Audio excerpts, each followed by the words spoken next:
going rough enough.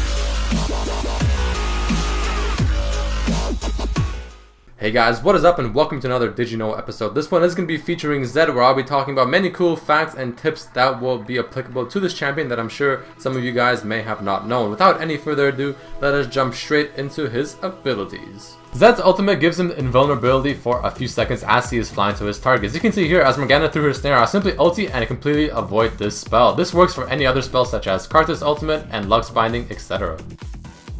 Zed's W gives him the opportunity to make great escapes over walls. As you can see here, it can go through many of the walls throughout the League of Legends Summoner's Rift map. However, there are a few walls that are just simply too big for the W to pass over, meaning that it will fail. So be very wary of these walls.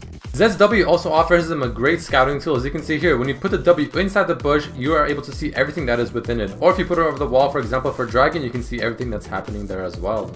Zed's Shadow Slash ability does not cancel or stop or slow down his auto attack rotation, meaning that as you are auto attacking a minion or a champion, you can keep spamming this ability knowing that your auto attack speed will not be affected by any means.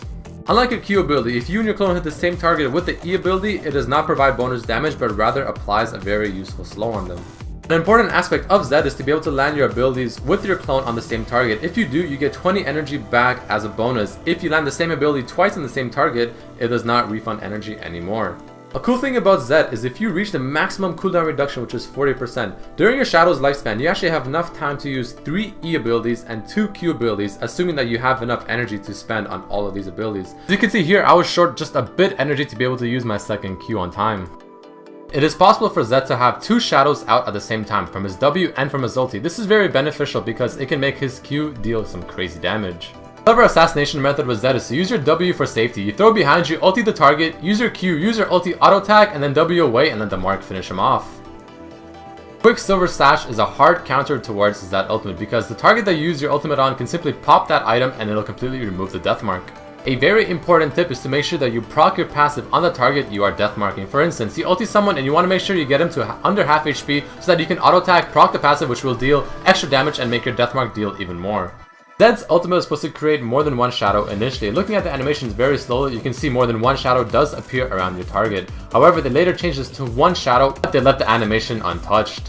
Zed's detonation damage that comes from his ulti does not take into account things like true damage, so Ignite will not make it deal any more damage. Did you know that only Zed's damage is calculated into the detonation mark damage of his ultimate? Any damage dealt by your allies or even the turret does not make the mark damage deal more. Alright, so enough about his skills, let's jump into some really cool facts about this champion. Zed is the first champion that doesn't actually die in his death animation. As the turret has killed him here, you can see him making a portal on the ground which he simply passes through. Now looking at the same thing with his skin on, this time his death animation is slightly different, but it still does not show him dying. He simply puts his hands up in the air and the lightning bolt seems to either take him away or it's him teleporting somewhere else. Did you know that Zed's dance is inspired by martial arts? Because the animator who created and designed his dance is actually a black belt in martial arts, so it looks really cool.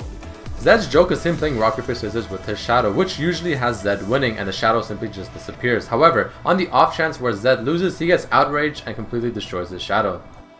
Zed is one of the few champions who actually has a different running animation when his move speed is over a certain limit. As you can see here, I have boots plus 5 and I pop ghost, and as I am running with this movement speed, his arms flay behind him and he's running like a ninja in anime such as Naruto. However, once the movement speed is gone, he goes back to his original running motion. Zed is actually one of the 9 champions that has no skill scaling off of AP, and he's the 5th champion that uses energy along with Shen, Akali, Kennen, and Lee Sin. Shen and Zed both have the exact same quote. Let's listen. Without a sound. Without a sound. So while we are on the topic of Zed and Shen, did you know that Zed and Shen both were taught by the same master who was Shen's father? Zed and Shen are now rivals because Zed actually murdered Shen's father after he created the Order of the Shadow. Zed wants to abolish the old ways of balance and he wants to use the forbidden art of the shadow, and any ninja refusing to use this forbidden art will be eliminated. The Shockblade Zed skin seems to have a resemblance to Storm Shadow from G.I. Joe. Here's a picture of a comparison between the two. Alright, that's the end of this episode of Did You Know, episode 3 featuring Zed. I hope you have learned something new about this champion or even a new lore about him as well and have a bigger appreciation of him. If you enjoyed this episode, please don't forget to leave a like and even share this if you liked it. Also, please leave a comment below if you have any suggestions on how to improve this series, and I hope you guys enjoyed it and I'll see you next time. Peace!